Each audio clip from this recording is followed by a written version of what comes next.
Bismillahirrahmanirrahim. Assalamu alaikum warahmatullahi wabarakatuh.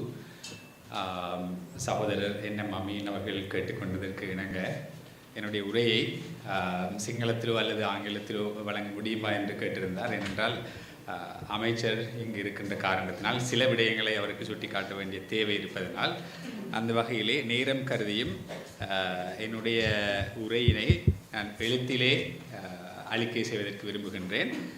இருந்தாலும் கூட உரை முடிவிலே தமிழிலே ஒரு சுருக்கத்தை வழங்குவதை நீங்கள் யாரும் ஒரு குறையாக எடுத்துக்கொள்ள மாட்டீர்கள் என்ற பணிவான வேண்டுதலோடு நான் என்னுடைய உரையை ஆரம்பிக்கலாம் என்று நினைக்கின்றேன்.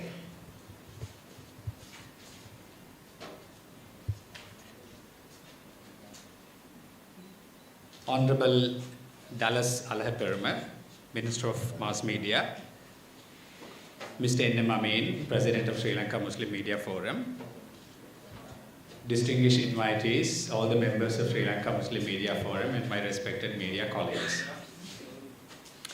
It is my pleasure to have been invited to deliver this keynote speech on the topic of the media and future of Muslims in Sri Lanka on the occasion of 25th Annual General Meeting Assembly of Sri Lanka Muslim Media Forum. First of all, I must congratulate Mr. Amin and his team and the executive members and all those who have been supporting Sri Lanka Muslim Media Forum for their extended journey of 3 decades in advocating for free media, rights and freedoms of Sri Lankan journalists, including the journalist of Sri Lankan Muslim journalist. It is equally important that we have Honorable Minister Dallas Alahaperma with us today because he has been a journalist. He has been someone who is of the view that the rights and freedom of journalists in Sri Lanka should be protected. Despite we have been hearing that there is no rights for journalists, it's just some privileges. When the topic was first proposed by Brother N. Amin, I started questioning the importance and the relevance of Muslims, media, and the future of Muslims in Sri Lanka. I will not attempt to answer this question here today, rather I would like to understand the question. In doing so, I wish to share 2 short stories. The first story was about a lead news that was published in a daily newspaper in Sinhala. On May 25th, 2019, the title of the lead news goes as Uturmedin Ellu Saharan Kalli Pasdenage Banku Ginume Koti Siyak. On the same day, news.lk, Sri Lanka government's official website, reported the same news as 5 NTJ sympathizers arrested in Horopathana. The same news reported on 28th May in English newspaper owned by the same company as Horopathana suspected remanded. The news appeared in Sinhala daily newspaper which stated that, quote, police has spoken to newspaper confirmed the fact that there were 100 crores of money in the accounts of 5 Muslim suspects who seem to have some sort of a connection with Zahran. In fact, all the 5 Muslims were arrested, subsequently imprisoned for 6 months, and some lost their government jobs as well. This news created a massive hype. I noticed most of my single friends also responded this very vocally, probably with the same disappointment. During the same period, we also heard terms like මුස්ලිම් ජාතික මුස්ලිම් පල්ලි අසල මුස්ලිම් ගම්මාන ඉස්ලාමික ආගමික සිද්ධස්ථාන ඉස්ලාමික ආගමික දහම් පාසල etc. in the news stories published by large number of broadcast media. On top of this, military operations in Muslim villages were dramatized, horrified, sensationalized through live broadcast, which portraying Muslim community as a threat to the national security. During this time, two young journalists, one of them is Sinhalese and the other young boy is a Muslim journalist, they work together. I should mention their name, Nirasha Piyamadani and Shabir Muhammad, young journalists, investigating this story. Let me share the findings. Let's briefly revisit the claim that 5 had 100 crores of money in their bank account. It was discovered that one of the suspects did not even have a bank account for his life. Another person who had taken a housing loan, he was halfway through making his house. Very sadly, another person who was a school teacher who had been using broken share in place of a commode, since he met an accident, he could not afford to pay a proper facility. In presenting this case, I am only looking at the role of media. I would like to draw your attention for following facts. The suspects were arrested on 24th. The news is published on 25th. And they were produced to magistrate on 22nd May. It is clear that the news was published before a verdict was given. And even a police level basic inquiry is being completed. Right? The journalist who wrote this investigative story had spoken to OIC and he has said, I have no idea how this news was published, quoting the police station.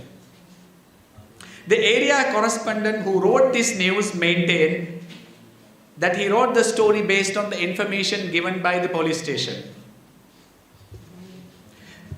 When questioned, the chief editor stated that he could not fact check the information. And I do not want to say what else he said to the reporter. And I looked at the picture of the suspect which was published in the newspaper. All 5 photos of suspects appeared with same background, a pink color background, in the same exact color. It was then later I discovered that these photos were taken at the police station by the police and then given it to the regional correspondent. It is unfortunate that none of the family members of those suspects had the courage to ask the police station under which law it is permitted for the police OIC to provide pictures of those people to the local reporter even before an investigation has begun. The investigative reporting was published by another deputy editor, apparently who is the single editor. Let me tell you my second story. This is my personal story. This happened at Dabare Mawathe Narayanpita on a Friday afternoon when I was walking to Jawat Masjid. I got into a 3-wheeler. On the way, I saw some fellow Muslim men and children were walking on the road, probably to the same masjid I was going to. I wanted to ask the driver to pick up them too if they are walking to the same masjid I was going to.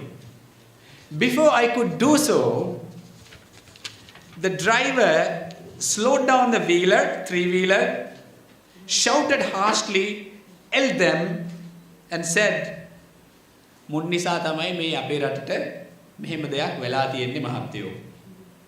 And he kept on saying, "Tambilawa nak kisima welawaka viswasa karanna bෑ mahattaya." And he was, I was with him and he was driving to Jawat Masjid.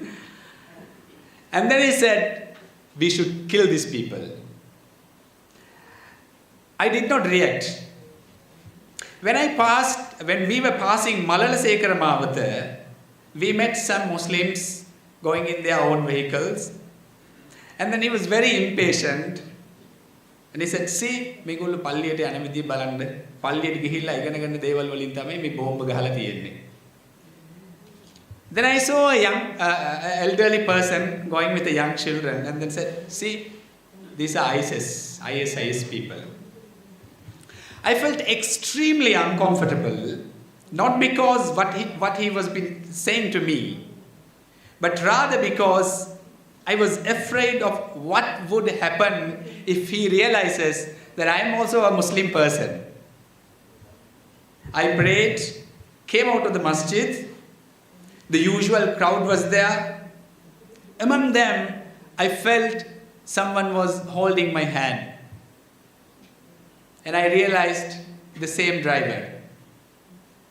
And he said, sorry, sir. Can you guess what else he said?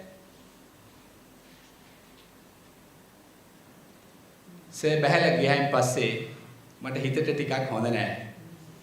හැමෝම කියන විදිහට මම කිව්වා sir බහැලා පල්ලියට ගියයින් පස්සේ මම සර්ව follow කරා. ඊට පස්සේ තමයි මට තේරුනේ සර්වත් මුස්ලිම් කියලා. කොච්චර වුණත් මට සෝරි කියලා වචනයක්වත් නොකියා මට හයර් එකට යන්න හිත තිබ්බේ නෑ මහත්තයා. He was waiting Friday. Now we've discussed about two characters, the chief editor and the three-wheeler.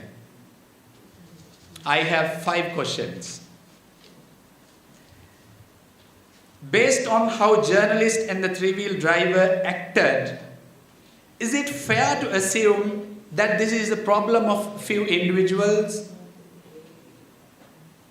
Can we generalize this behavior to a larger Buddhist community in Sri Lanka? Is it fair to assume that these people are reacting in a certain way? It is because of their religion? It is fair to assume all the people who promote hate speech in social media or maybe in mainstream media or any other platforms are racist? No. My last question is, if so, then what is the root cause of all these problems? Are we going to fight with individuals? Right. In my way, I make it very fast. It is a system. It is a system that must be questioned. Muslims and Sinhala community have been victims of an invisible political project. This is my personal view.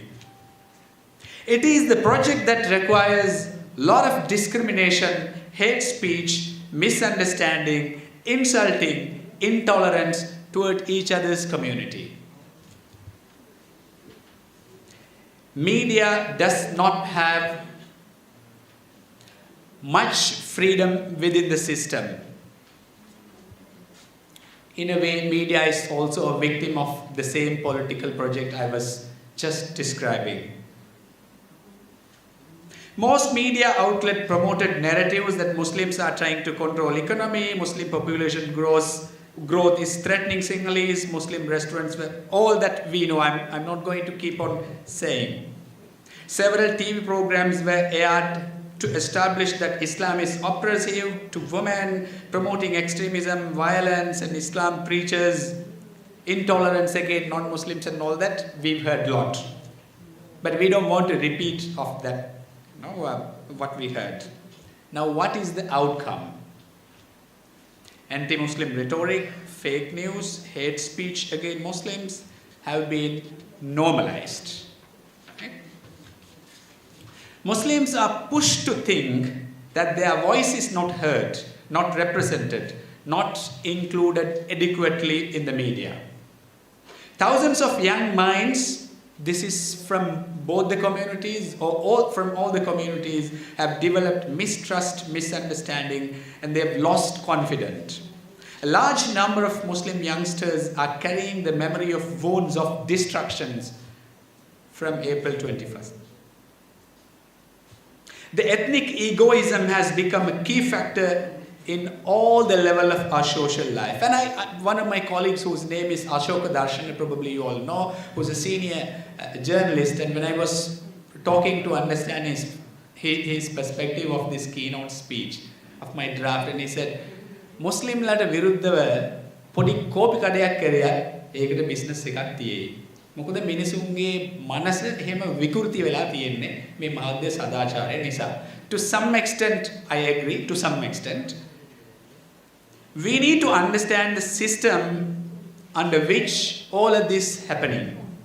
Having said that, I also wish to note that Muslim community as a whole has failed to create critical minds with capacity to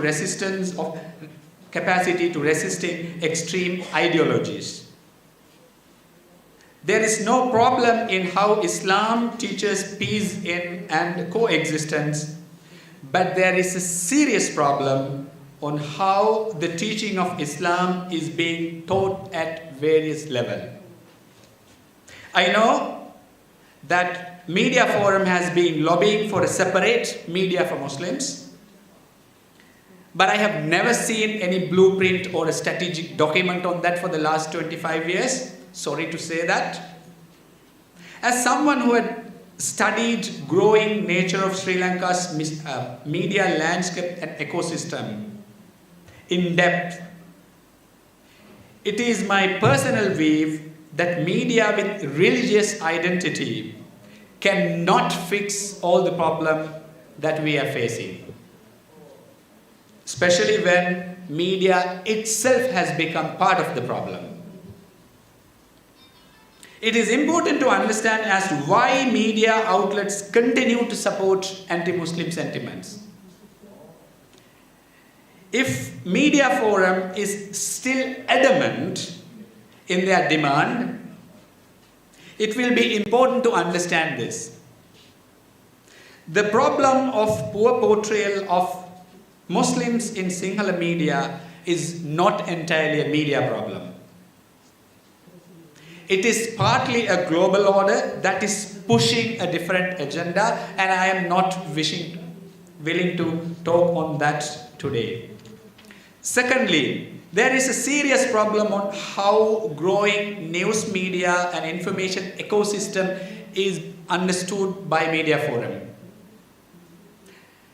Let me refer a study done by Verite Research together with Reporters Without Border confirmed that the media ownership in Sri Lanka remains in the hands of very few.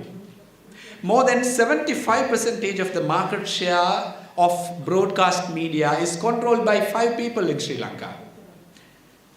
Either they are in power, or in politics, or in business. We have a larger network of the state broadcaster who is tremendously influenced by the government in power. Here I meant to say not only the existing government, it's the common norm. I wish to refer two more studies very quickly. There was a study done by Nalaka Gunawardena, Rebuilding Public Trust. And the other study, Media Sustainability Index, that was published by International Media Research and Exchanges Board. Conclusion.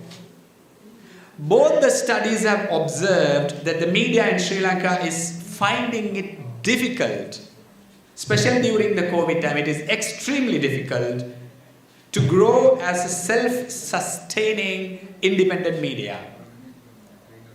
Of course, media, inclusive of all forms, films, design, advertising, marketing, media monitoring, scheduling, including all these,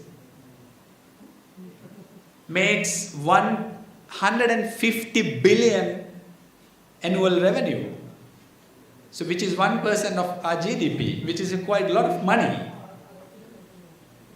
Thirdly, we should understand that the concept of free media, I'm seeing Mr. Dodawata is also here, to a large extent is not in existence. I'm sorry to say that. I would like to quote Dr. Kalinga Senaviratne, who's a media scholar living in Australia, who wrote a publication called Myth of Free Media and Fake News in the Post-Truth Era. He argues that free media is a myth and that the media no longer capable of protecting the citizens from the abuse of governments. This is a subject that requires a long debate. We have seen.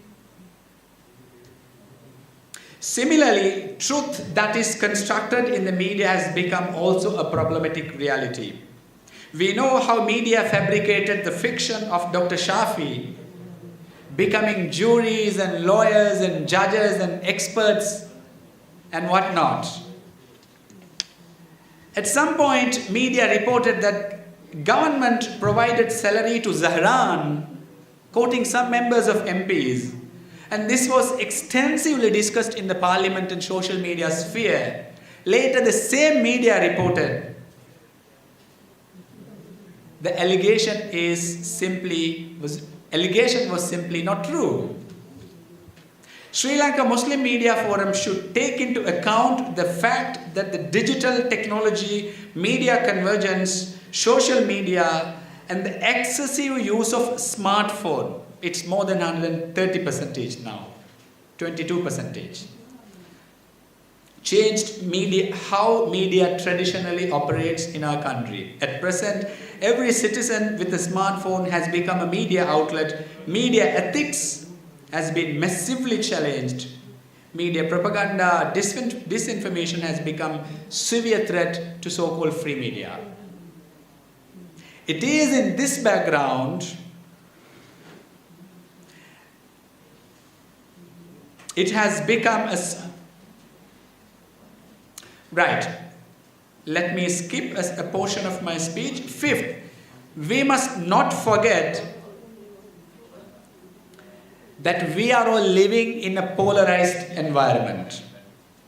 Most of the individual in Sri Lanka is being brought up with within a bubbles. We know each other, but we don't understand each other. Every Muslim child who grows up in remote area and in many cities as well are brought up with sense of victimhood. I asked 3 questions from 45 Sinhala and Tamil students. What is the name of the Prophet, peace be upon him, his father's name? And they, at least, not even a single student replied correctly. But everyone said, we have been having a lot of vatlapam. And then I asked, can you cite one teaching of Holy Quran? I have the video and I actually wanted to play it today, but with some technical difficulties, it was not possible. And everyone said, we don't know. But majority of them said, we have been eating Ramadan kanda every year. I'm sure you will find the same response if you ask the same question in the Muslim community too. Now the point, our education system has been producing good Buddhists, good Muslims, good Hindus, good Christians, and not good Sri Lankans. Sri Lanka Muslim Media Forum should understand that most of the Sinhala journalists that you are talking are all brought up within the same system. I'm towards the end of my keynote. One of the key issues in discussion these days is about the state broadcaster. Mr. Amin also briefly discussed about it. And I conducted a deep study in 2014 and I presented it in Ireland, Dublin. According to my own findings and on my studies, and I say this, and I'm seeing Mr. Mana Makil, our forefathers who had been working tirelessly in the past to build this service. The Muslim service has lost its potential, capacity and commitment to shape culturally sensitive Muslim minds.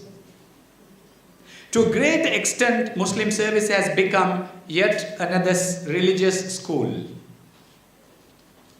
And this is slightly controversial, I know, but I take the responsibility for saying this. No Muslims in Sri Lanka wanted the state broadcaster to play azan 5 times a day, calling for prayer.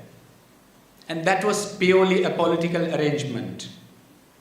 Thousands of Muslims are very happy to have azan being aired, at state broadcasters, and we've been making a lot of pride saying no country in the world is doing so. However, I have learned there were some instances where the programs of fellow religious community were cut off when azan was aired. Now, news that goes to every citizen equally. What happens if the news time comes? Azan is played. I'm not talking about which one of those is wait. That's not the question here. And call for prayer is played for money before and after cinema songs. So there is no logic. We can be happy about it. I'm not denying that. Honorable Minister, I analyzed Muslim service programs several months ago. And I'm not quite sure if you are aware that 95% of the morning programs are sponsored, which is fine. Like Amin said, if you are making good revenue, that's helpful for SLBC, which is fine. But the problem is 80% of those are completely religious talks of same nature, monotonous nature of talks with poor quality, production quality to empower progressive minds. That is the problem. High quality Islamic music, drama, literature, history, culture, diversity is undermined because of money. The morning, this is interesting. I concluded the analysis this morning. I analyzed 2.5 hours of the morning program and I found out this is very interesting. 30 minutes of the program. And last year, and I recorded 47 minutes commercial at a stretch being played during the Ramadan. So where are we pushing the Muslim minds towards? The Muslim service earns millions of rupees during the Ramadan. There has been a lot of challenges in getting 1,000 rupees to pay for the drama artist. I agree that SLBC should earn the money for sustainability. There is no debate about that. But why don't you enhance the program quality, increase the commercial rates? You still get the same money you want. I know. The Honorable Minister and Prime Minister has appointed 2 different committees to look after Muslim service, and they are good people. I have no problem of the committee. But I think there is good people has very less to do at Muslim service. We need intellectuals who can reshape the quality and help reforming the Muslim service. These are my conclusions. Given the high popularity and influence of broadcast media, according to IMS recent study, 78% of the local population is watching television for news. On that basis, it is important to establish an independent electronic media regulatory body, not to curtail media freedom, but to ensure that media is no longer using as a tool causing communal disharmony. Media Forum should revisit its strategic direction. There is no solution in isolation, and there is no solution in alienation. It is vital to work within the same media system. It is important to work closely with fellow journalists from all ethnic backgrounds. Media Forum and other civil society organizations should recognize the importance of shaping narratives of Muslims in media, and it is high time for the Muslim journalists to reframe the debate, to work for Sri Lankan interest. It is important for Muslim journalists to stay within the ecosystem to help fellow journalists to understand. My 30 minutes is over. I need 1 minute to read out my last point.